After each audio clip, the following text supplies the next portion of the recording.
gentlemen, I want to welcome everyone to the June the 2nd meeting of the Franklin Town Board. If there's anyone that didn't sign up for the public hearing, go ahead and do so now. If there's anyone, is there anyone? If not, Mr. Curtis, I'll ask you to lead us in the Pledge of Allegiance.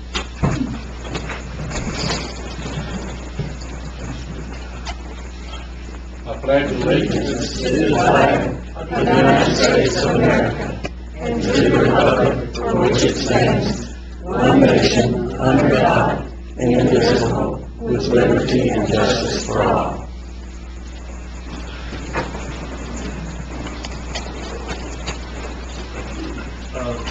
Madam Manager, are there any revisions to the agenda?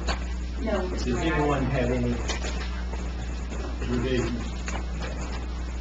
All right, the next item is the approval of the May 1st, May 5th, and May 17th board minutes.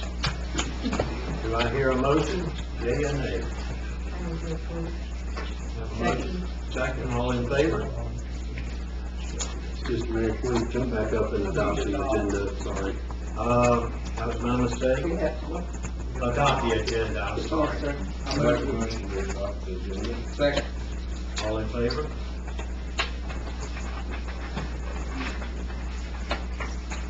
Okay, and we now have an approval of those minutes.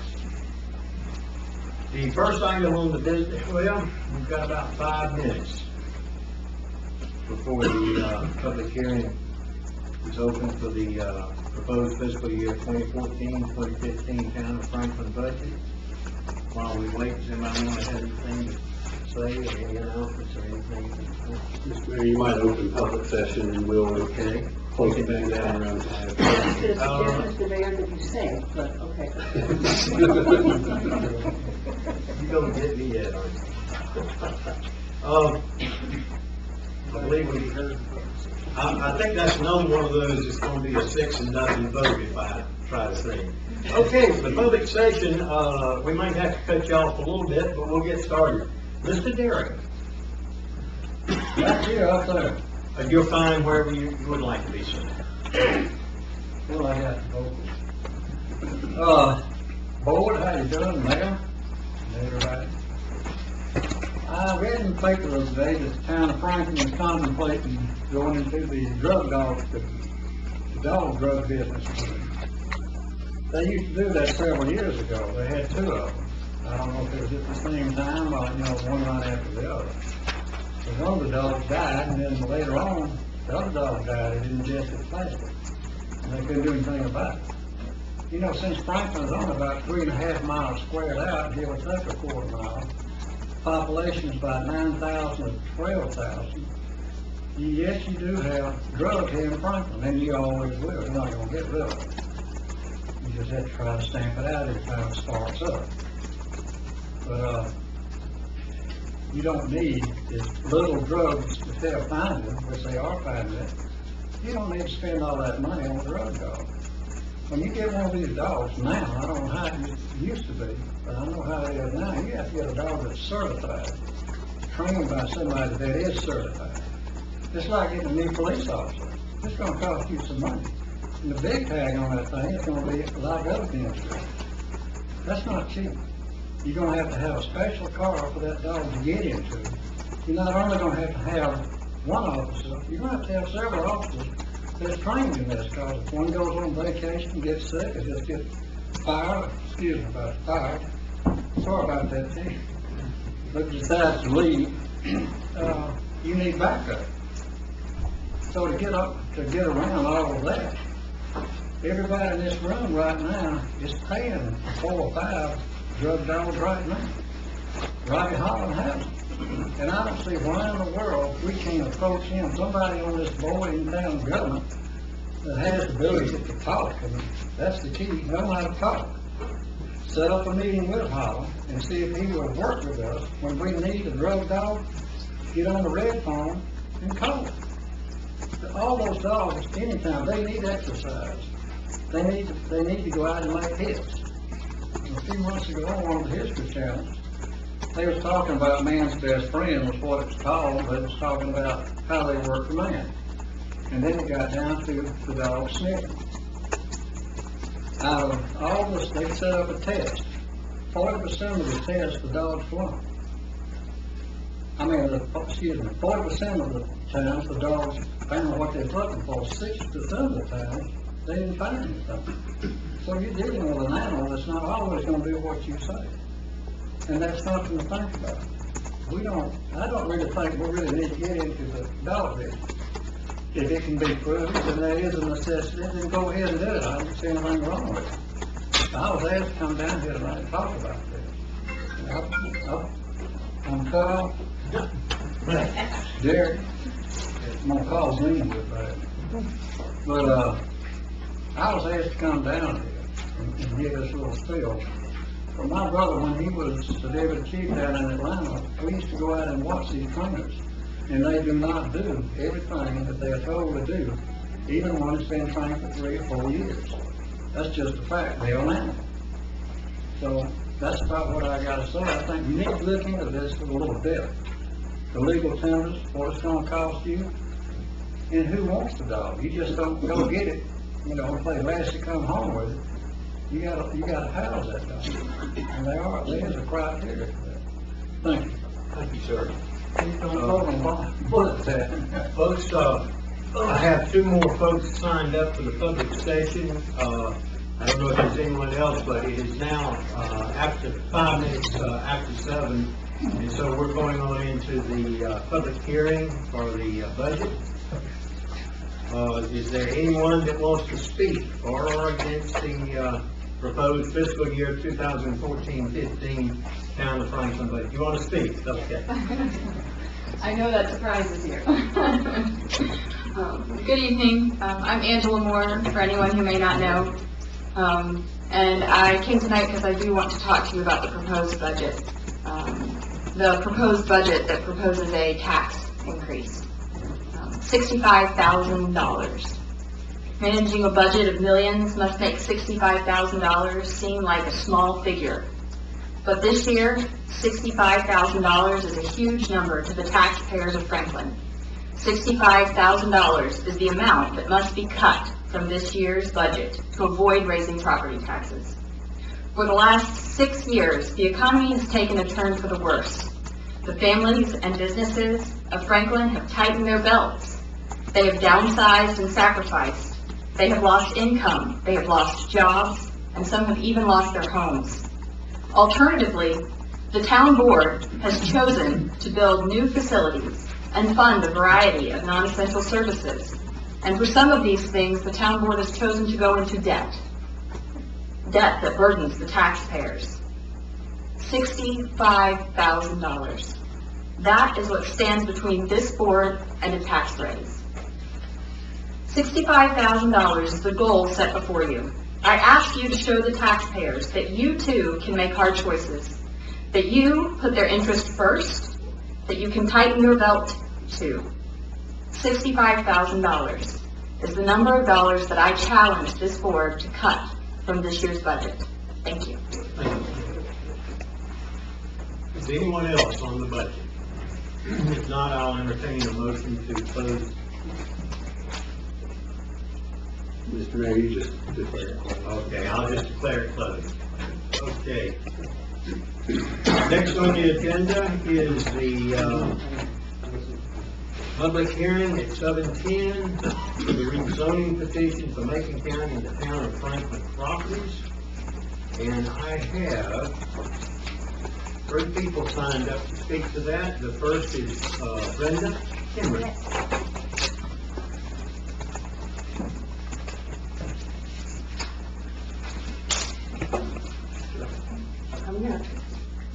You're fine. Okay, Just relax. all right. Okay, I'm Brenda Henry, and I live at 790 Lake Henry Road. I work part-time for a local appraiser, and I take care of my disabled mother. Okay, I oppose the rezoning of the properties on Hale Lane due to the already diminished value of my property. The Macon County Transit is located adjoining my property on Lake Henry Road. The back right corner of my property adjoins the Macon County Transit and the state-owned property, which is the garage. I've tried to and the Macon County Transit. They were planted in 2006 along the property line. The trees were then cut down 2 years ago, and left just laying in the ditch back there behind our properties. I tried to sell my property. I checked around with people to see what the value of my property was, and I couldn't recoup anything. So, after that, my sister passed away, and my mom had to come and live with me. My house is not very accommodating for her and me because she's in a wheelchair, and I have to get her in a shower that's too small, and all that. So, I oppose it because if you do rezone that part, my little bitty tiny residential piece of property, the value's going to even diminish lower than what it is right now. Putting a tree line between my property and the transit doesn't really help, especially when they come now, because all the noise, all the time, is right at my house, this far, away from my house. And so, when they come in the evenings, when they have to leave out in the mornings or whatever, it's backup beepers, it's the blowing of the horn, it's opening and shutting the hood, opening and shutting the doors, because they have to do it before they drive off. It's required for them to do that. So, that's my argument. Thank you. It's a panel.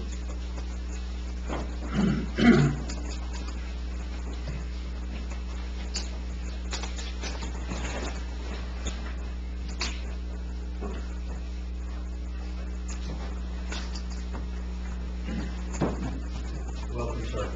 Hey.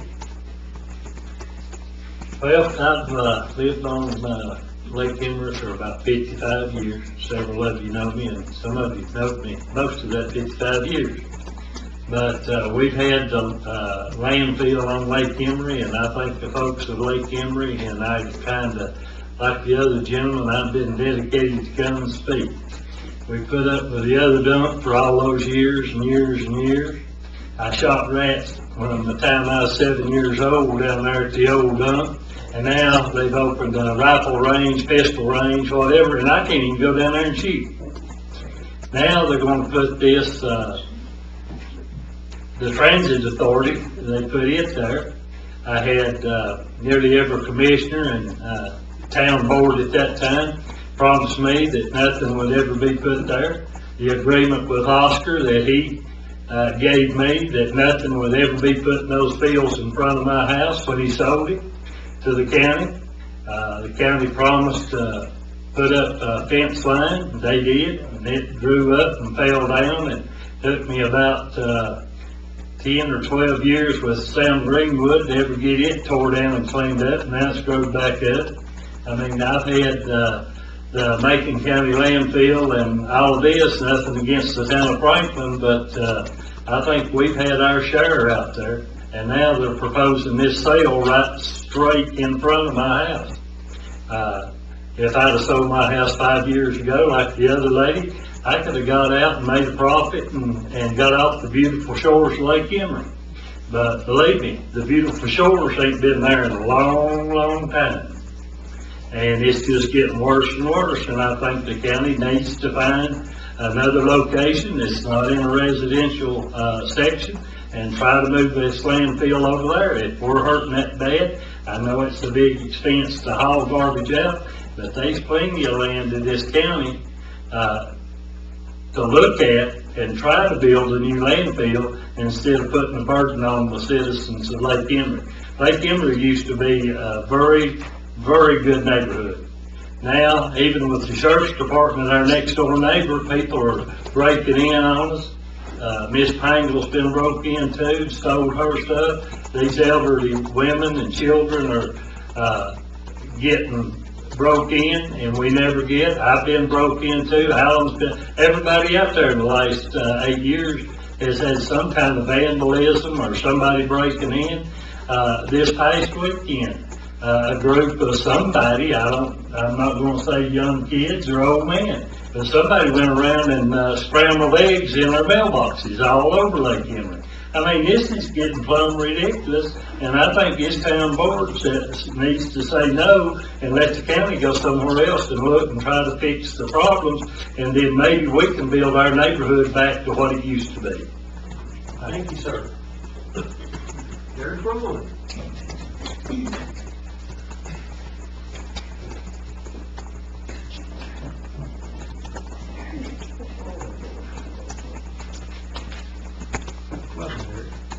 Thank you, Mr. Mayor, and thank you, Board.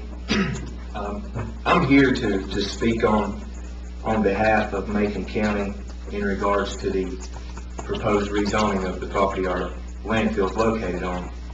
In doing some research on it, and of course, Justin probably highlighted this, and just to reiterate what you may or may not know, the landfill, we're not talking about doing anything differently than we've done there since the early 1990s. And at this time, much dialogue between Macon County, the state of North Carolina, and the town of Franklin took place. And as a part and parcel of this dialogue, we gathered all the permits that were needed for the landfill where it is located right now. And phase 3, at that time, was included on the plans, went through the process, went through the discussion with your predecessors and the predecessors at the county level, and again with the state of North Carolina. And in doing that, it has been acknowledged by Jim Williamson. We received a letter in 1989, or maybe 1998, whenever the ETJ was first put into place. And in that letter, Mr. Williamson acknowledged and exempted the landfill from the regulations of the UDO, or more specifically stated that landfills would be allowed to be in the R1 zoning district and when the regulations took effect that accompanied the ETJ out there. And in doing that, I think it illustrates an intent. The transit has later been constructed out there. The town has constructed their public works facility out there. And these pieces of property out there, I think, through just those actions, it's shown that their best use is industrial, and that's what, as we look toward our future and plan for our future and try to make that the best possible, we've acknowledged, and those before us have acknowledged, that indeed this is where that the landfill should be, and including phase 3 that's been part of that original permit that was approved. We've been planning for this for 30 years, and now we're merely moving from planning into the implementation and construction of phase 3. It's so, and we don't realize that there's 3 counties right now in North Carolina that have gotten out of the landfill business in the past, and they're now choosing to get back into it. It's because you see so many landfills shutting down, and then they're hauling it out to regional landfills, and the haul bills, the gasoline, and everything has had such an impact on their tax-paying citizens and their fees that they're now looking to get back into the landfill business. But what they're seeing is, when they look into this, that right now, first of all, there's not been a new landfill permitted in the state of North Carolina for the last at least 10 years. And we have something here that allows us to control our own destiny. Will not subject ourselves to fuel costs and extraneous haul bills that we would otherwise have in choosing not to be able to use this property for a landfill. And this construction of phase 3 will add an additional 20 years onto the life of the landfill. So what that enables us to do, again, is control our own destiny and allow our citizens to enjoy that service here in Macon County. And I appreciate you giving me the chance to get up here, and I would like to reiterate again that this is nothing outside of a plan that hasn't been approved 20 years ago. And we're now following through with that plan. And with so many, that location out there, with those particular pieces of property owned by the county and the town, those pieces of property right there, aside from the industrial park, have the most the industrial park again. But just, as we seek to expand Phase 3, it's very crucial that we get this rezoning, because that will allow us to no longer be a non-conforming use, just as it will allow the public works facility in the event that, we start seeing growth coming back into the town, and as our needs expand there, they won't be going through the same hang-up years down the road. They'll be able to move forward with that. So, again, I thank you for the opportunity to speak, and it was a pleasure. Thank you, sir. Yes, sir. That's, everyone I had. Mr. Mayor, can I have a moment of rebuttal? Well, I guess you can, sir. Well, I don't know where the letter from Jim came, but, I met Jim when I was 6 years old trying out for Little League, and, a week or so before he left office, he shook my hand, looked me in the eye, and said nothing would ever be there on that property in front of my house. The transit authority's there. The transit authority people, yeah, they're good. They stop before they get on Lake Emery, but the transit authority, the rest of those folks that work back there, I've had to, me, my wife, and all the other people on Panel Lane have to slide sideways trying to stop, because they just pew, pew, pew out that side road and never look, never stop or anything else, and I had that on my chest and wanted to get that off too. I would like for somebody, whether it's city or county or what, to put a stop sign up out there and start making some of these sheriff's department people, learn what a stop sign means. But, I mean, the transit authority, like I said, all the people that's on the board, the county commissioners and all the other things, has promised that the transit authority would never be there. So, what people are telling me eyeball to eyeball, and what happens is shades of blue all the way across, it just don't seem fair to the folks on Lake Emery. Thank you, sir. I have a request. Pardon? I have a request that goes along with Yes, ma'am. Could you make it kind of brief, because... Okay. Because my property has been so devalued, Right. if you choose to go with this rezoning, would you please consider rezoning my piece of property right beside the transit as industrial also, to where maybe I can sell the property and get something back from everything, because I didn't know any of this was going to happen. I've only been here 18 years, and I didn't know anything about people deciding that they were going to put stuff beside me, and it was just there. I kept calling and saying, what is it? And I kept being told, I don't know what it is. And then I got the transit. I can maybe speak to that a little bit. Please understand that the process, the rezoning process cannot just have a new property jump on at this point, but you are free to apply to have your property rezoned.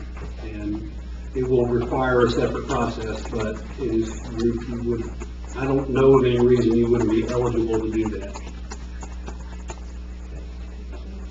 Okay. Will you waive the fee if I apply for the rezoning? I don't know, that will have to be something that would have to be decided by the board, and I don't know if we would be setting a precedent in that matter or not. We haven't come to a vote yet. We will be discussing this further in just a short while. So, you've thrown some things at us that, were not in this public hearing about, your property. And you do have the opportunity to petition the board again, and then it'll be turned over to the planning and zoning committee. Okay. Yes, ma'am? One question. Yes, ma'am. Will this, when it gets all in together, will it take the new jail, the new health department and all that, because that's all the same property? I'm told it would. Include it all? That's what I've just been told, yes, ma'am. Well, we'll all have to leave then, won't we? That I can't answer. I cannot answer. Mr. Mayor, Thank you for your answer. Yes, yeah, that was Mrs. Henry, Brenda Henry. Okay. One to Oh, I'm sorry. That's Excuse Wanda me. Kane. Okay, I'm sorry. Okay, any further comment? There being none, I'll close the hearing. And can we get a petition or anything to stop it? Can we do anything? I'll have to refer you to our council on that. I No, don't, ma'am, the purpose of the public hearing is for the board, a rezoning is a legislative decision that a board makes. They are taking input, and that's what this hearing just was, from the public at large about your feelings on it. But now that the public hearing is over, it's gotta be up to this board to decide what they wanna do with this rezoning petition. Okay, there's a lot of objections, is all I would say. Thank you. thank y'all so much. I closed that public hearing, and I am now, I'm opening a public hearing a few minutes late. The application to amend the text only of the Unified Development Ordinance for microbrewery and brew pub. Is anyone here to speak for or against it? I have nobody signed up. That being the case, I will declare that public hearing closed. All right, the next item is the public session. The first person signed up is Tony Hernandez. Tony? Welcome, sir. So, I just have a couple of questions and I hope one solution. I want to thank whoever was involved in getting with Duke about brightening the streetlights, but I was told that it's going to take 6 months to a year for that to happen. That's a question you can answer later, not this moment. My next thing is, the streets program is wanting to buy trash cans to match the benches that cost $600 a piece. I've examined the trash cans. They're made out of the wood that you would use for decking that has lifespan to them. They just need to be cleaned and repainted. The art gallery is willing to put fresh art on it. And I'd like to know who makes the decision if that can happen or not. Oh, gosh, that was a long time ago that that decision. Well, it's been coming up a lot recently because I'm part of the streets program. Yeah, Main Street program. Yeah, well, there's also streets. Right, and the merchants have also, I've spoke with the merchants, we've had our meetings, they like the trash cans that are there, the tourists and the people that come to town like the art. We've been talking with our customers about what they think about it, and they like what's there now. We've discussed about painting them with a gloss black enamel. I'm gonna go to auto body shops, see if they would do it if we buy the paint. It's not gonna cost the town any money, it's not gonna cost any taxpayers any money. There's not gonna be a need for a grant. We're willing to take care of it. We just need to find out who's gonna approve it. Well, what would you think about if we set up a committee to meet with all the, folks involved in this and? Mr. Mayor, if I may? Yeah. I was actually at the recent Main Street program meeting for the month of May, and I know that that is a topic, and Joyce, you may want to chime in as well, that they are looking at different avenues that they can look at, and the cost versus, the expense for the labor that may be involved to look at those trash cans. But I do know for a fact that that is something that a committee is looking at currently. One of the members of the committee, thinks that the wood is rotten because they've been there for 9 years. That's not the case. It needs to be cleaned and repainted. And not spend, they're saying there's 10, but I counted 16 trash cans at $600 a piece. That's money we don't need to waste when the merchants are willing to get on board and get it taken care of. I do know that artwork is very popular. And the art gallery has agreed already to put fresh art on there. Well, I know we were talking also, Mr. Mayor, about taking that artwork and putting it on the side of the building so it won't be lost, like on the side of the ends of the street, so that would, but certainly, as far as I'm concerned, I have no problem with looking. Well, talking with our customers and our merchants meetings, the customers don't want that. The people that visit our businesses, they like the art, the way it's displayed. They don't want to go hunting for a collage somewhere. They think that when they come down Main Street, I've gone home and talked about how pretty the trash cans were when they got back.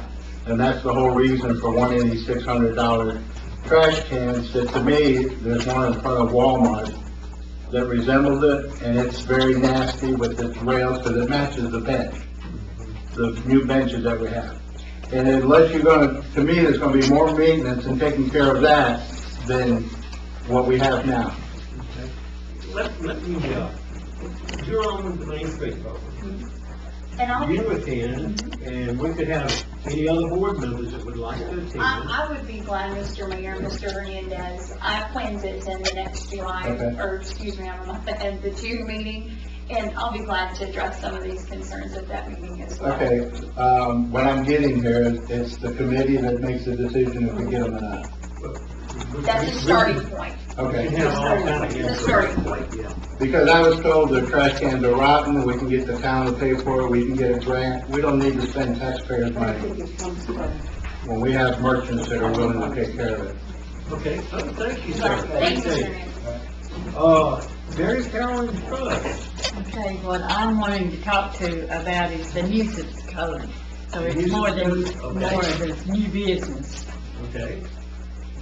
So do you want me to speak now? Well, yes, if Okay. it's part of the public session. Okay. You're not here about one of the public hearings. Okay.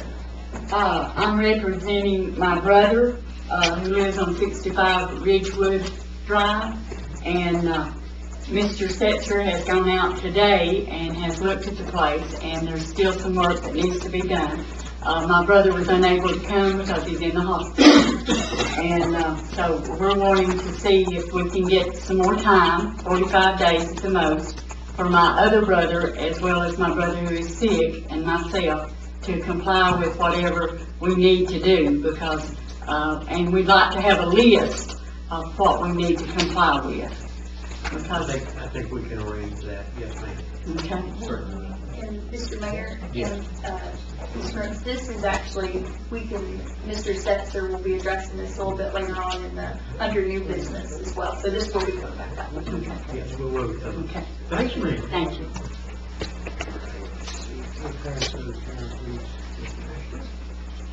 All right, that concludes the public session. The next item is the board's decision on the proposed fiscal year 2014-2015 Town of Franklin budget.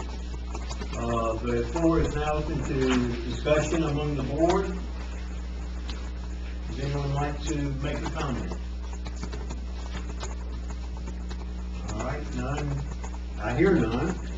Then I would entertain a motion that we adopt the budget as it has been proposed at the 2-cent increase. Do I hear such a motion? Make a motion. All in favor? It's unanimous. Hear that. Now to the board decision on the rezoning petition for Macon County to the Town of Franklin properties. I'm open to discussion among the board on that item, and there, yeah, I'm waiting for you. I'm sorry, I didn't see you blended into the same color as the wall. Okay.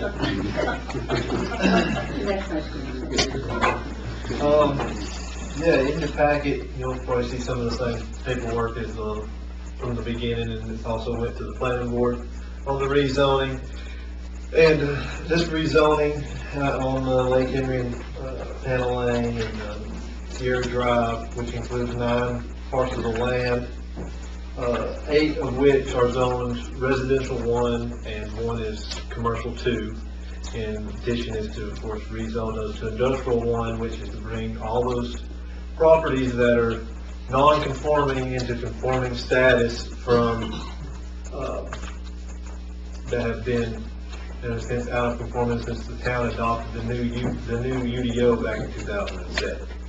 So nothing, this is just a technicality, nothing to change or anything. It's just, make everything conforming with the way it's been operating and continue operating. Thank you, sir. Does anybody have any questions of Mr. Setzer? Mr. Mayor, if I could just continue with some of that.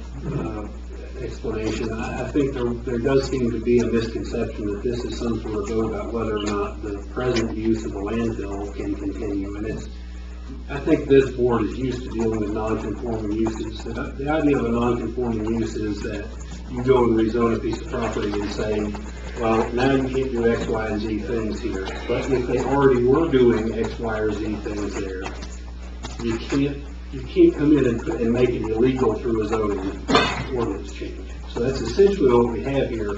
All of this 300 some odd acres was used for government uses that all fit within industrial. It just didn't get zoned that way. And to my way of thinking, what that really is more of a zoning oversight that should have been taken care of when we did the mass rezoning. So it is not a vote to decide whether or not the present use of the landfill can continue.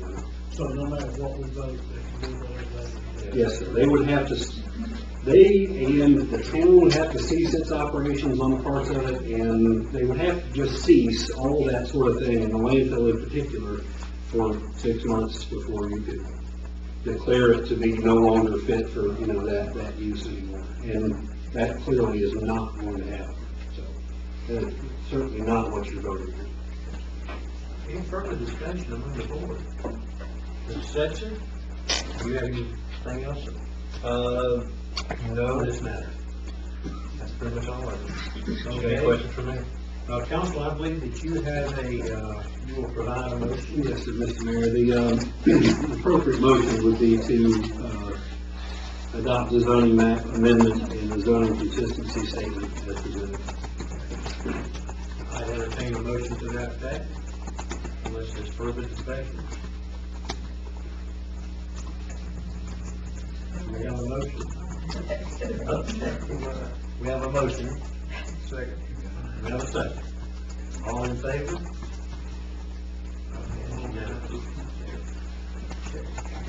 The application to amend the text only of the Unified Development Ordinance for microbrewery, and I want to see if there's any discussion among the board. This is somewhat of a definition change. Does anyone have any comments? I'll entertain a motion then that the town attorney will provide the motion. Okay, excuse me. Yes, sir, Mr. Mayor, the appropriate motion, Mr. Mayor, would be to adopt the ordinance and the consistency statement as presented. All right, I'll entertain the motion. Make a motion to adopt the ordinance and consistency statement. Second. All in favor? Okay.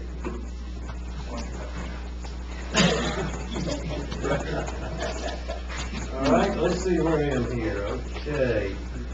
The next item is that we have a short presentation by REACH about their big plans for a shelter. And Bonnie Peggs is here, who is chairman of the REACH board. Welcome, Bonnie. Thank you very much, Thank you. Mayor, Board. It's such a privilege to be here. I'm pretty passionate about eradicating domestic violence and sexual assault.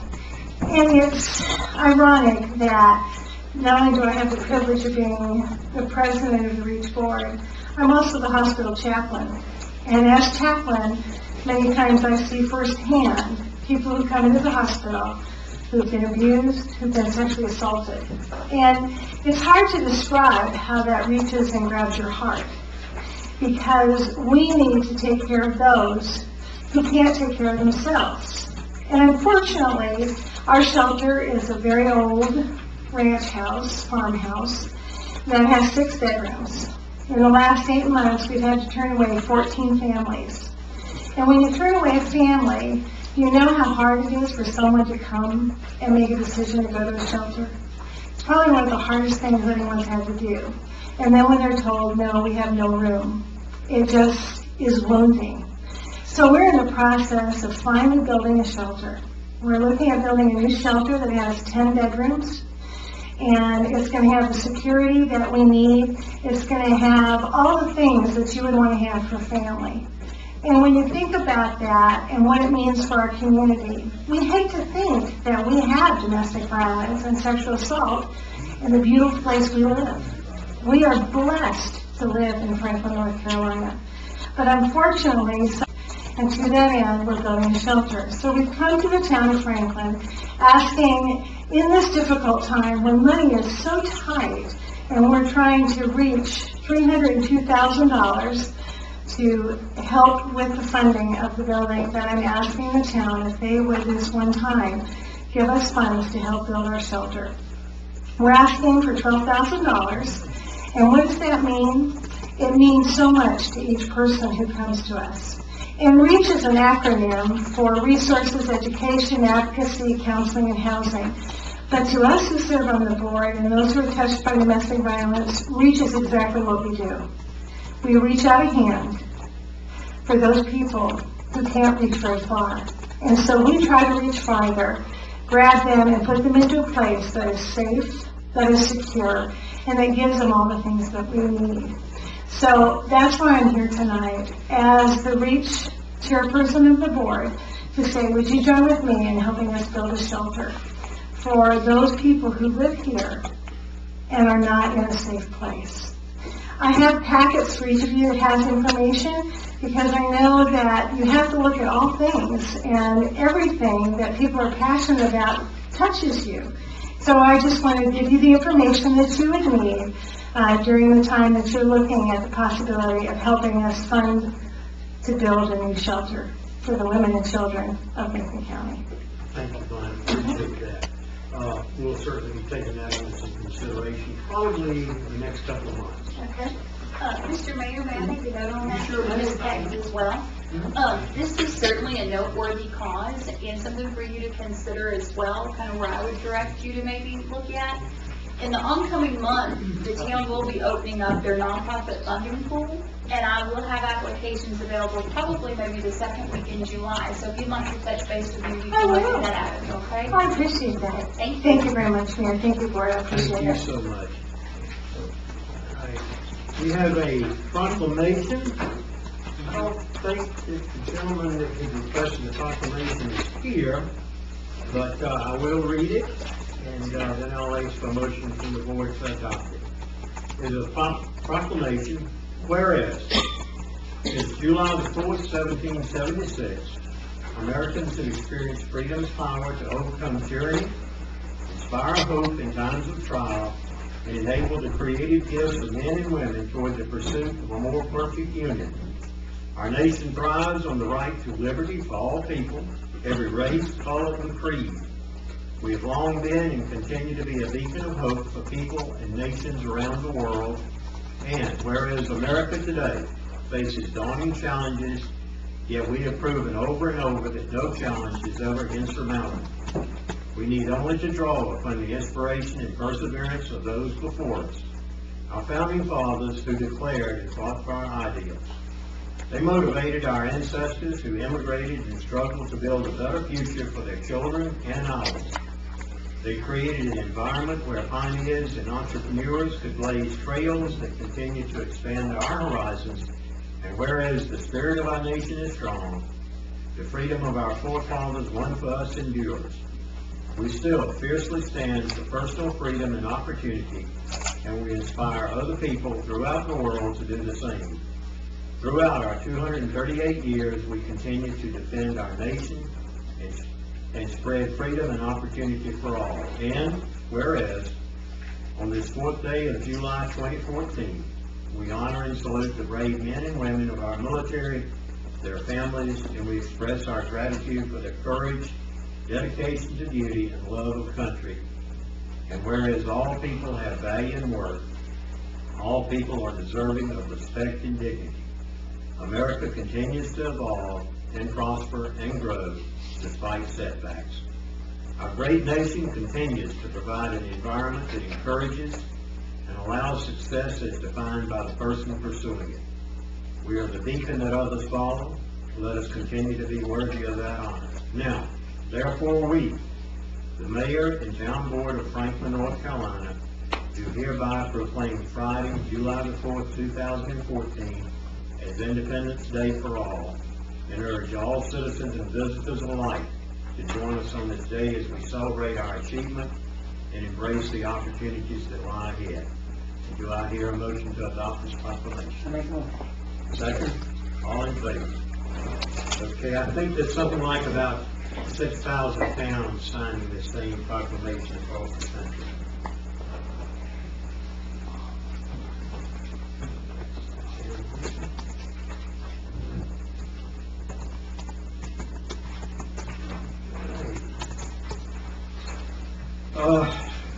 Madam Manager, is 17 still on the agenda, or we're going to discuss that, okay? We have a discussion of the minimum housing and usage code violation at 65 Ridgewood Drive. Mr. Fetzer will present the issue. I have a package for everybody.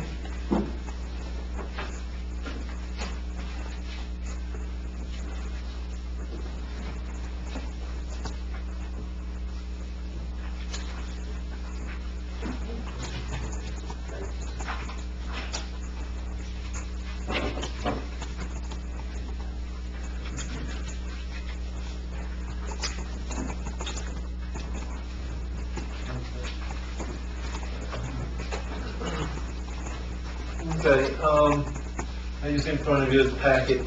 This is a property, off 65 Ridgewood Drive, which is off Iowa Street. This has come before you in the past.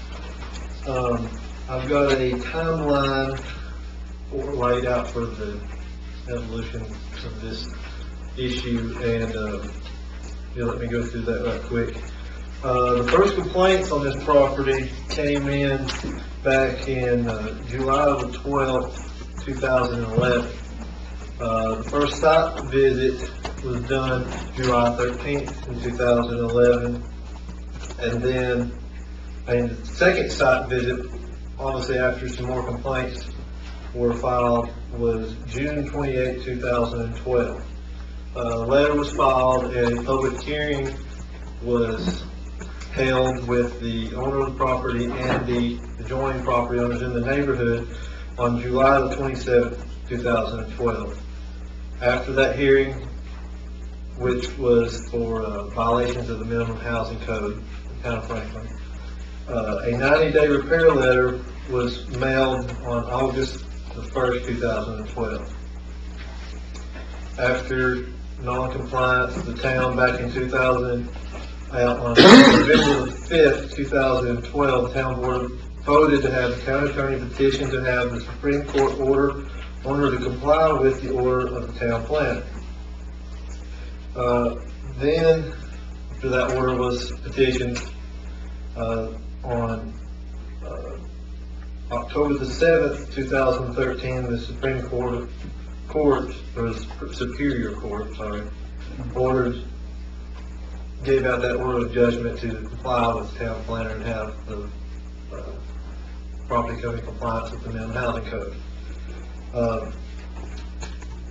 Then, after this is whenever I came in to the present job, went and did some site visits. Property still wasn't in compliance, nothing. Instead, you can see some of the photos in there at the beginning. And I sent a letter with the final notice of the minimum housing code. It's sent certified mail and regular mail. And I also applied the new nuisance ordinance that the town of Franklin had adopted that wasn't adopted before when all this process started. Went through a nuisance appeal. The owner filed a nuisance appeal. Came before the town manager, which you'll see in there in the yellow is the town manager's appeal, his appeal letter to the owner, where he upheld the nuisance and gave him a order to final compliance by April the 20th, 2014. And then also you'll see another letter from me on April 30th, which was an abatement letter, just notifying that we were going to go through the process of abatement, because in the process in that public hearing with the town manager and Ms. Woodard, we notified the owner that he needed to clean the property up. And in the process, he also asked if he could seal the property off, which seal it up where nothing could get into it. Because the main issue was varmints, rats, rodents, anything can get in there, and, because it's, full from this meeting tonight, and then we're here tonight. And you can see some pictures in there in the back of where he started, done about half of it, but then, we told him, we had it on recording during the meeting, that, he needed to he asked if he could seal the property up where nothing get in there, and we told him that was fine, that would be okay with us if he could seal it up. Kind of a win-win for everybody, don't have to clean everything up. And he started the process, but didn't finish it, it followed through. As you can see on the back, the stuff's still open, stuff still can get in there. So that's why we're continuing with the abatement process. And that was why the abatement letter also notified that.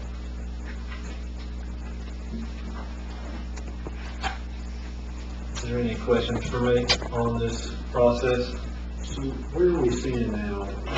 Justin proceeded to get and got a cost estimate of what it would take for the town to buy contract. And I do think that's the best way to proceed with these kind of things when we get to them, is to hire it done, so that we're not talking about your employees' time and labor and possibility of getting injured. And Justin and I have begun to develop a contract that would be used in these circumstances, that would provide that it's an independent contractor, so they understand what the job is and it's theirs to do, their workers' comp claim, their health insurance, their every other problem that there could be with it. So there are a couple possibilities about timing of this. One is that I have been reading that the current advice on abatement of this type, either nuisance or living housing, is to go and get a court order. We have a court order to follow the order under the minimum housing code.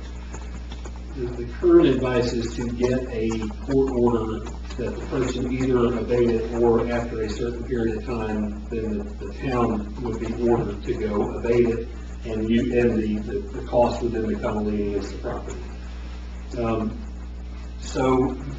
That's the method by which, if we still don't have compliance after all of that time, you would employ a contractor like this contractor presented here with today to go and do the abatement. We would pay them, and then it's a charge against that property, just like unpaid taxes and things. It can be recovered eventually. I would tell you not to really hope that you're going to recover every penny that you spend on this. It just doesn't happen, but you are making an investment in cleaning up the community, and that's what those ordinances stand for to begin with. As far as Mr. Scruggs' compliance, the beauty of these ordinances is that if we get compliance, we can stop the process immediately, right up until the point where we have an order and go in and abate the thing. So I would tell you we're probably at least the 45 days that was suggested out from actually spending any town money and moving forward with this process. But what I ask you for tonight, so that we don't have to keep revisiting this, is consider approval of an allocation of the funds that are required for this. It's $1,130, with the understanding that we are a step or two away from needing to spend that money, and won't if we don't have to. One thing on the quote, if you'll notice, it states $1,130, but if you'll notice on the landfill fee, there's a tonnage line per ton. It shows 0. That's because of the amount is unknown, so it could be more than 1,100. It could be, 2,000. I'm saying it could be, because they don't know for how much is in there and how much it ends up being away at the landfill. All right, any discussion among the board? I think that we have a family member, Scruggs, is here tonight, Mary Carolyn. And based on what Mr. Scruggs, or what Mr. Setzer talked about, and you know that your brother's is at the hospital right now. And if we go ahead and take action tonight, you still would have 45 days to get that work done, which would prevent us from having to go ahead and pay for a cleanup. You understand that? Yes, I do. And I can go, like that 45 days is enough to take care of the problem. Okay. We would rather, I'm sure the board, the mayor, we would rather that happen, other than us having to take action, which also, there's other legal action that'll be taken at that time against it. Okay, when can Justin either go out there with me and us make us a list, or, Anytime convenient for you, I'll be glad to go through it. okay, You just, I'll get with you when we get done. okay, that would be great. Okay. Councilman, we want to continue with the motion, or? Yes. That's what I would ask the board for, yes. Okay, you want to provide the motion? For, it would be for allocation of $1,130, and I guess, Jan, is that also retained earnings, or would that be just it's a zone thing, they got. fund balance? From fund balance? We probably need to do more. According to Justin. Yeah, it will be more than that, because they don't know what, if it got to the point where we had to do the abatement, we don't know what the weight would be. You saw it was $66 per ton, so. Okay. It's being suggested to me that allocation be $2,000. Up to, and with the understanding that if other means can be found to find compliance, we're gonna use those means. So it's all contingent on there not being compliance in that short order. So, I could just end up the budget if we actually spend it. It wouldn't need to be ended up if they actually, get it all figured out. right, but you Wouldn't be any want more expense with it. no, that would be it, but if we do, you're saying that if we do a motion order now, Yeah, and then I'll have the power to amend it if I need to. so it would be a motion for a $2,000 allocation from fund balance for this purpose. Okay, I'll entertain that motion. Or make a motion. Okay, Earl, second, Joyce, all in favor? Okay. The next one is a nuisance code violation at 415 Forest Avenue. It's such, so don't get too far away. I know. I've got another packet for you. A few more pictures, a few more photos.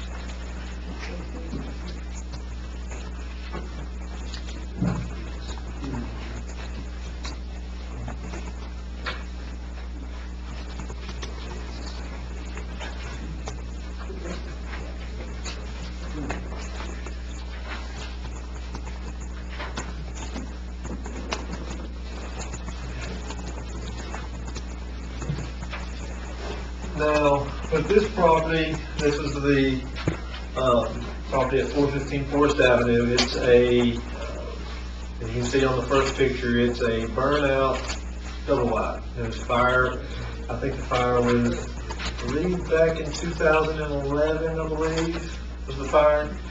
And, since then, we have, received numerous complaints, as we've had at the last previous meeting, and I believe I hear from the community that was concerned about this. I've in total received 14 complaints on this one property, handwritten complaints. This property is owned by, this property is kind of an odd situation, being that the owner of the property is incarcerated in state penitentiary. And so the only, if you'll see in there, the letter that I mailed and also was received from an estate that also went to the estate are deceased. So the only contact person I had was the administrator of the estate, which is Miss Lucille McCall. You'll see on the name of the initial letter that I mailed to her. And this was a nuisance violation, and it's the same process as any other. They have to, after the notification, they have 15 days to appeal. If no appeal, then you can go town, Franklin, then you can go forth with cleanup of the property or whatever needs to, think they need to do. No appeal was filed, obviously, and so also in the package, you will see two quotes for the cleanup of the property as well, from two different.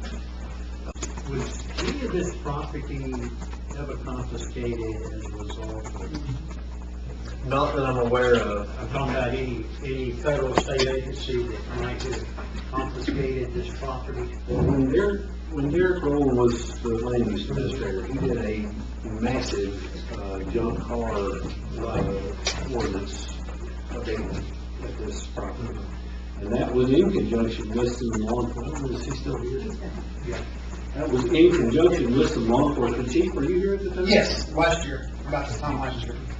And I think they probably, I don't know, was their property confiscated?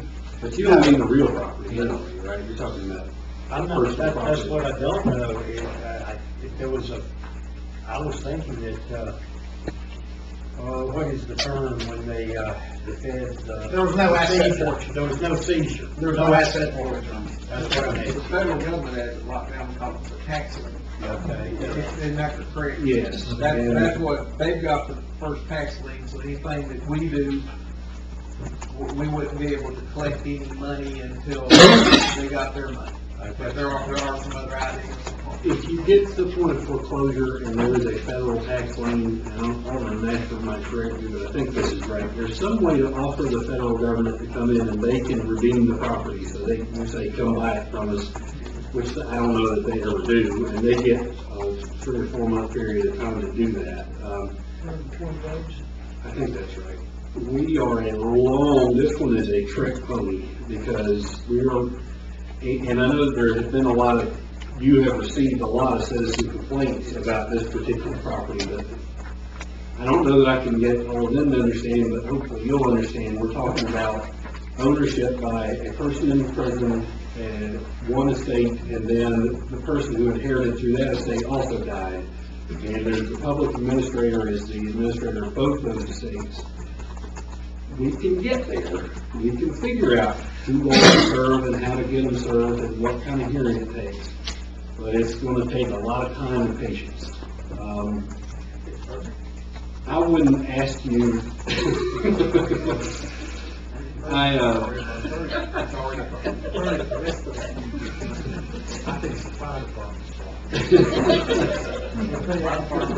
Well, I can tell you, a former manager of yours had some proposed ideas that was going to involve the Air Force, and I don't know, but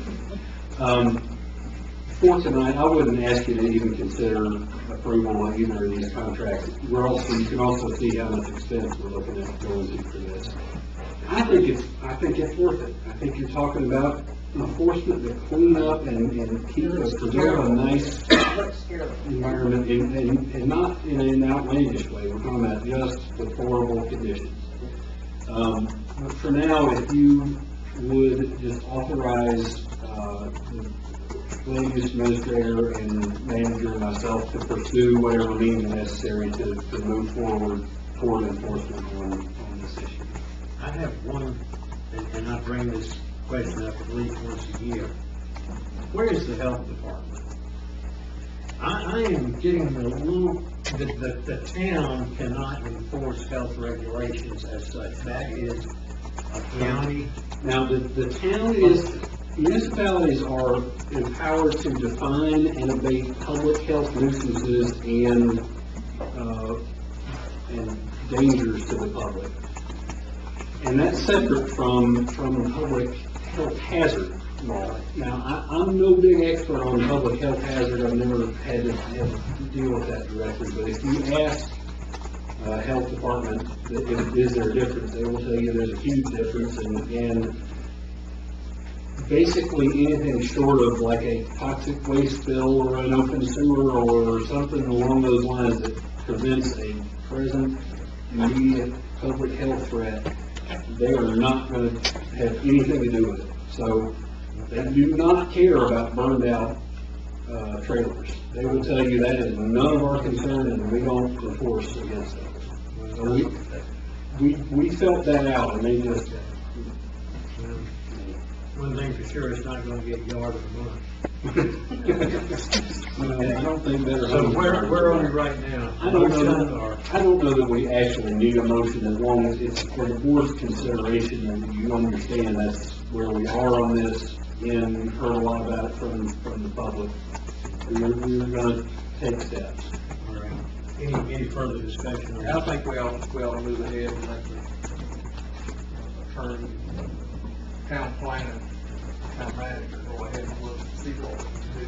But also look at the possibility, if we do this, and we invest this money in it, we ought to be right now looking at ways to recoup that money. And if nothing else, take a lien, get the government to agree to, allow us to sell that lien for enough money to pay them off, and they'll agree to that and get our money back too. I know that's a long drawn process, but there are other ways of getting by this when we're dealing with the states and people we can't reach out and touch. Okay, it doesn't require a motion, but let's do it. Okay. As long as the board Everybody okay? understands that. Great. Thank you. Okay, Ms. Anderson, I think you have some, budget amendments? I'll wait till everybody gets a copy.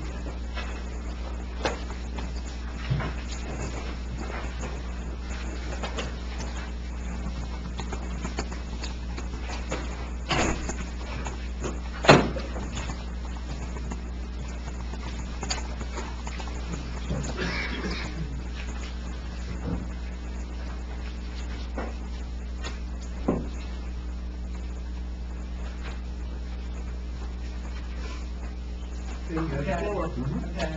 The first one's, revenue privilege license. We need to bring that down by 70,000. What happened in that was the gaming machines got outlawed, so we probably take about 30,000 this year. And I don't think the gaming machines, as you know, the law's been changed. So that's probably, after last year, we'll get that. The next one, does anybody have any questions? Just go ahead. We'll just take them all. at one Yeah, time. okay. The next one is, non-departmental, that's where we pay our separation pay to the 3 retired policemen. And we had the group insurance that increased a little, and then unemployment insurance, that's a new, we pay 1% in now. And that wasn't budgeted for last year. Next one's fire department. That's supplies, equipment maintenance, vehicle maintenance. There was quite a few supplies that was needed right at the end of April, May. And then you had equipment maintenance that was, I don't know, some hoses or pumps that tore up that had to get fixed. And then the vehicle had to be taken with the transmission. So this is enough hopefully to get us through the end of June. Because we're over and all that right now. Anybody have questions? Okay, the next one is water. This was mentioned in our budget we just passed.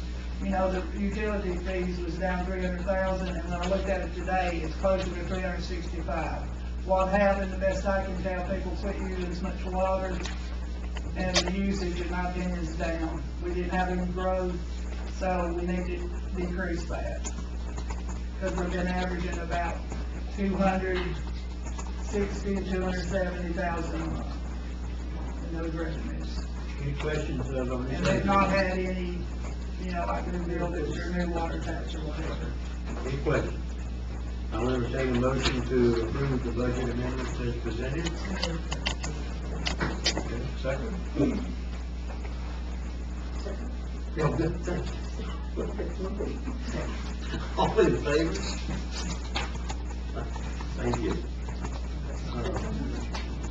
Western, North Carolina Hospice House, Madam Manager, I think you have a, you going to speak to this issue? Yes, Mr. Okay. Mayor.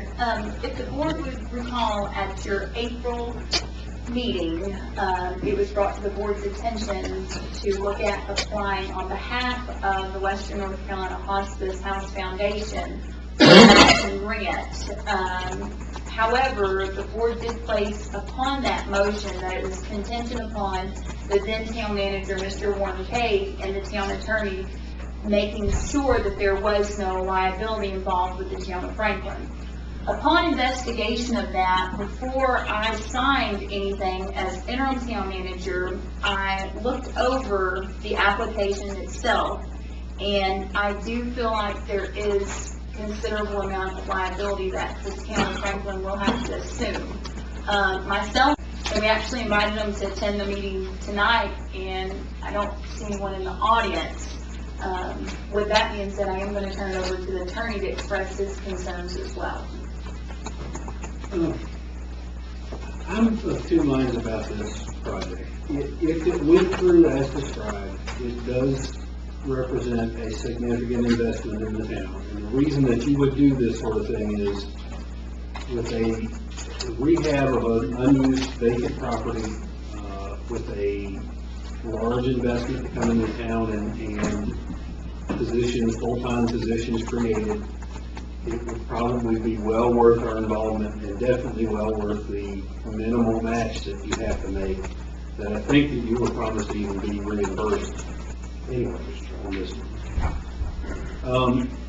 There are potential liabilities involved in it. This one works much differently than other grant things that we've been involved with, that the town makes a match and then you just write a check and we don't worry about it anymore. You would be responsible for, as the town would be, responsible for monitoring the employment. The way this thing works is they pledge and they can get up to, I think it's $10,000 per full, no, it's $20,000 per full-time position created, and they had promised to create 5, so we're talking about a $100,000 grant. You are applying as the town for those funds, and then it's up to the town to monitor their employment, and we do it by getting the unemployment report that they have to send into the state on a monthly basis, unemployment insurance, their taxes for unemployment, to make sure that they are still employing the number of people that they said they were. If you found that they weren't, it is up to the town to sue them for the clawback. And clawback that's a pretty common term in economic development circles. We haven't dealt with them a whole lot, but what they are is a contractual agreement from whoever's getting to use wherever the funds are, that we'll do whatever thing we promise, and if we don't, you sue us to get that money back. You be responsible for doing at least that. My concerns have been that if that happened, if you had to pursue the clawbacks and found that whoever you were trying to sue was not solvent, wasn't there, and you couldn't get a judgment against them to get the funds back, does the Department of Commerce, the State Department of Commerce, turn and look at the town and say, okay, you pay us back? I don't know.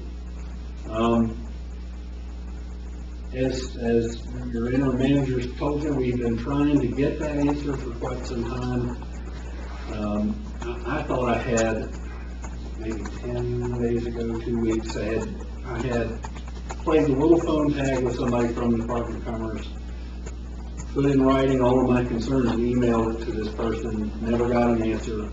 I spoke to there's a guy with sort of shepherding this project for the applicant here that said that he would get them in touch with us, and it just hasn't happened. So as we sit here right now, I can't tell you that if everything went wrong, you wouldn't be on the hook for the amount you couldn't claw back.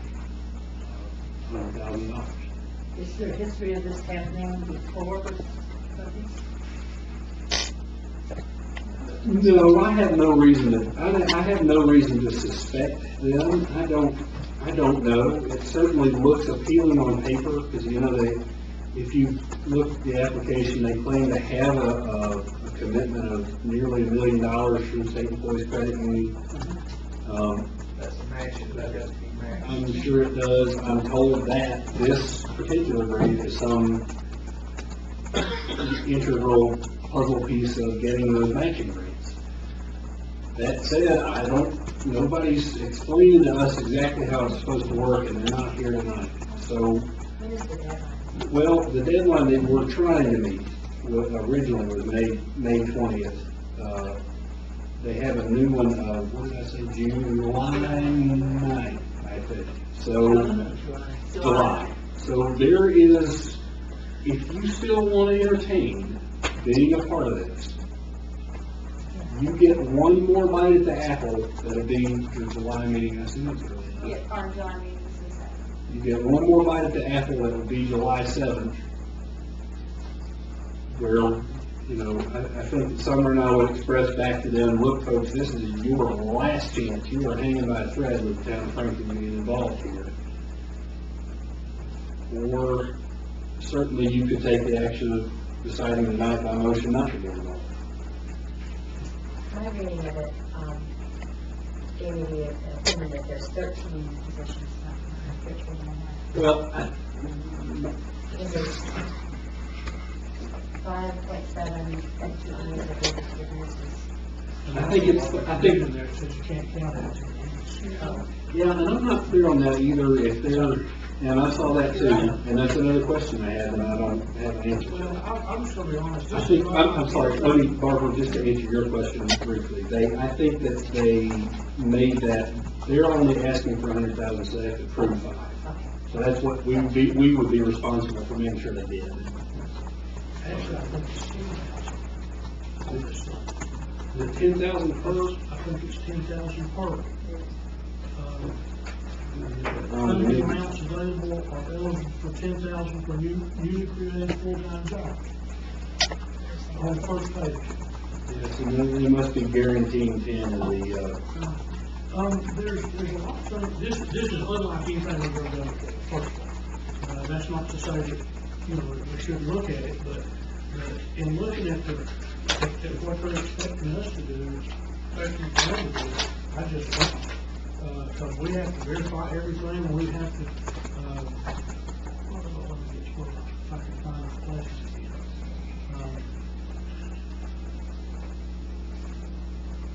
And we have to give them at least a 5% cash grant. It doesn't say anything about in lieu of or whatever.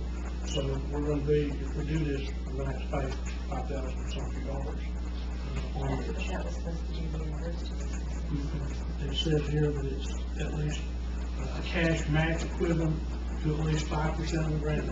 but I think when they told us though. yeah, I think when they presented it, yeah, it was with the notion they were going to pay that back. Yeah, I really, unless they can come through with something different, I don't want I'd be willing to give them time. This has been going on for months and months, and the fact that we've asked them to come here and explain it, then they failed to do that. I mean, we've gone out of the way. Warren's spent a lot of time talking with them, Summer has been on the phone with them, John Junior's been on the phone trying to get something done. And I'm all for it, I'm all for heaven on this, but, you know, we've done our part, they didn't come through and do their part. I just don't think we need to do this. If there's any, if we can do some kind of a pass-through like we've done before, that's fine, we may do it, but I'm not up for this. Well, I'm a little concerned is recently that we had some responsibility for some staff time, which I wasn't aware of. I mean, in the sense of monitoring them. Yeah. This wasn't, when it first came out and they explained that, this wasn't part of that. Now we're finding out that we have liabilities, and we really don't have the extra personnel to put into this. I agree with Billy on this. I wonder if they're just finding out now that they have to do this, you know? This is something that just recently came up before them, but they're just figuring out that they're gonna have to do this. I know it's been going on. Yeah, but they've been building hospice homes all over North Carolina, and they've been applying for grants, I'm sure. So they should be aware, I know. That's where we're at. We've been dealing with a nonprofit here in the town, and they don't have a clue as to what's going on with this. Four Seasons Office, that is the one that's doing this. So, yeah. Well, it's supposedly still nonprofit, I heard. This one is. You know, Four Seasons. It's if I understand correctly, there are partners in it. It would be actually run by a for-profit, company, but owned by a nonprofit. I don't really get a whole lot of thrills from that, to be honest with you, because it would leave you the flexibility to go and raise funds as a 501c3 to support a thing while you, that's not necessarily in the business of actually running these things, which, the for-profit does, be a local government applicant. So, This particular grant. yes, I think this particular type of grant can would have to be either the town or the county potentially. I don't even know if they can involve the county if they're doing that. I think Royce mentioned Region A, and I know they've been big and stuff like this. I don't know, I don't know which. I don't know. I would love to support them, but there's a lot of issues too. The ironic is we didn't Yeah. know about it. I think it's something we're very needed to do down there. It sounds like it's a little too big for us, a little too big for the nonprofit. Well, this particular grant, because it is tied to commerce, it's tied to the hiring of personnel, they have to work for so long, and if something happens and they don't go through with this, that money will go to another hospital somewhere else, and it will be liable. I specifically asked that question, when it first came up. If we had liability on the part of the town, and they said absolutely not, just like a pass-through fund, that is right. What it does. But that's really not true. I know you all may be tired of hearing about this, but I don't know that you lose anything by tabling this to July and give them, they come explain. Don't do it. George, you gonna call them tomorrow? Okay. All right, we need a motion to table. Do we need a motion? Motion, we need a motion to table. Okay. When we do that, let's not spend a whole lot of time more town money chasing the rabbit down the hole. No, I don't want to do that. if they're I think they've got to come to us. They've got to come to us, I mean, they should have been here tonight. I don't know why they If weren't. they don't answer on the first ring, then hang up the phone. Is that a motion? That's a motion. We do have a motion on the floor. Okay, we have a second. All in favor? Okay, the motion is taken. All right, Counselor, you have a motion to present concerning, the assignment of, contract. I do, Mr. Mayor. And as most of you, I think I've informed by email or calls or smoke signals or various, methods. You didn't, okay. I have been offered a position with a firm. I'm going to take the liberty to stand up here before you. I don't get to do this. I've been offered a position with the law firm of Campbell Chatley in Ashton. It's Chris Campbell and Dean Chatley. Dean I actually went to law school with, and Chris has been something of a mentor to me since I've been here in education law. They have been of service to Macon County Schools for a very long time. They're my go-to guys when I get in over my head for school law matters. And actually, one of their associates is Chad Donahue, who has been, you wouldn't have had the opportunity to, but he's been my co-counsel for a couple of things for you, and I think we continue to give that service. They are phenomenal lawyers, and if I can be half as good as they are, I'll feel very good indeed about myself. And as I've told you all, I also am leaving the daily practice anyway of law with my father, which is very hard. Look up to him like nobody else in this world. He absolutely is a first-class person, as good as you ever want to meet. And if I can give him a shameless plug, he is going to keep in practice here, and obviously there's nobody I'd recommend more highly for the kind of law that he brings. I'm going to remain of counsel for that firm, so my name's going to stay on the door, and I hope they'll let me in on occasion. I also am not going to disappear from this community. I really, truly believe, and you all will see, and you can call me on it if I'm wrong, but that you will not see any difference in my availability to you as the town, you all individually.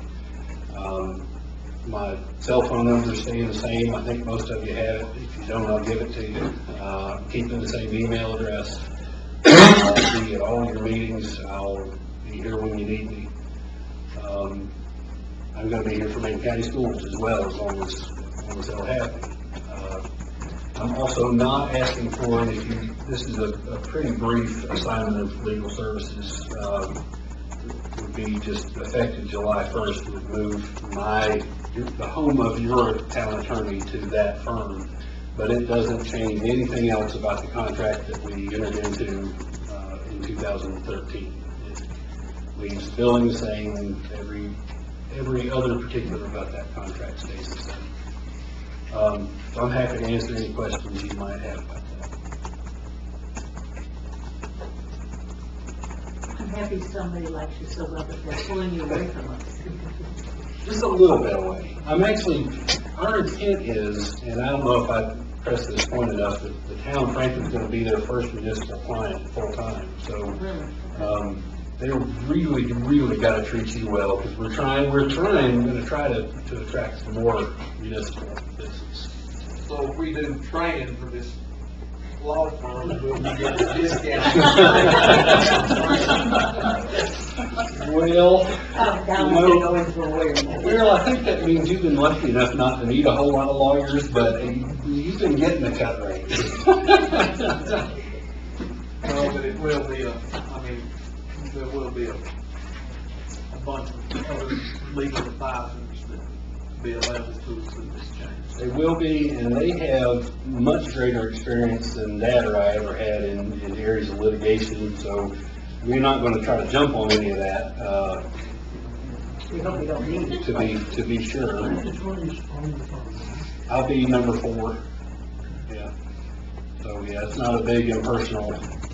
I'll bring them in here. I'll bring them next meeting. You can throw things at them. Is that on the pecking order too? What's that? Number 4? Probably. John, will they bring us pizza and stuff beforehand? Probably. I'm sure that can be arranged.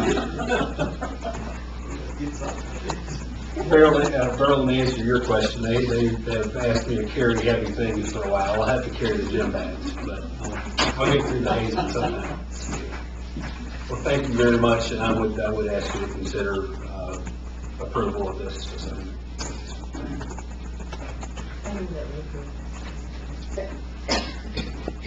Any discussion, further discussion?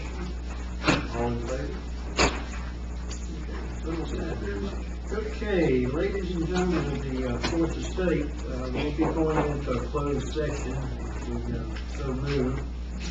And the reason we're going into a closed session is to establish or to instruct the public body staff on negotiating agents concerning the position to be taken by or on behalf of the public body in negotiating the price and other material terms of a contract or proposed contract for the acquisition of real property by purchase, option, exchange, or lease, concerning the terms of acquisition of an easement for the installation of a sewer line located on Arthur Drake Road. Do I have a motion to go into executive session, a closed session for that? Okay, the next one is, we'll be going into closed session, the same closed session, to consider the qualifications, competence, performance, character, fitness, conditions of appointment, or conditions of initial employment of an individual public officer or employee or prospective public officer or employee. Do I hear a motion to go into closed session for that reason? All right. Yes. All in favor?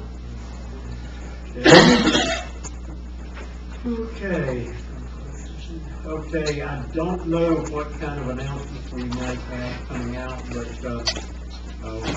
we'll be coming out sometime.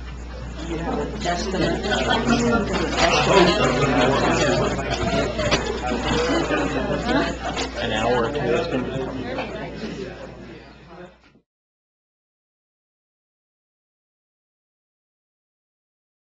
Banana pudding.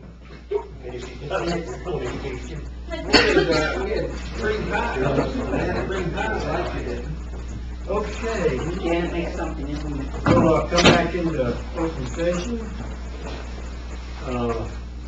And Billy, I think you have a motion. I have a motion to adopt a resolution, to compensate certain property owners for the use of an easement in the amount of $4,500. Is there a second? All in favor? All right, that passes.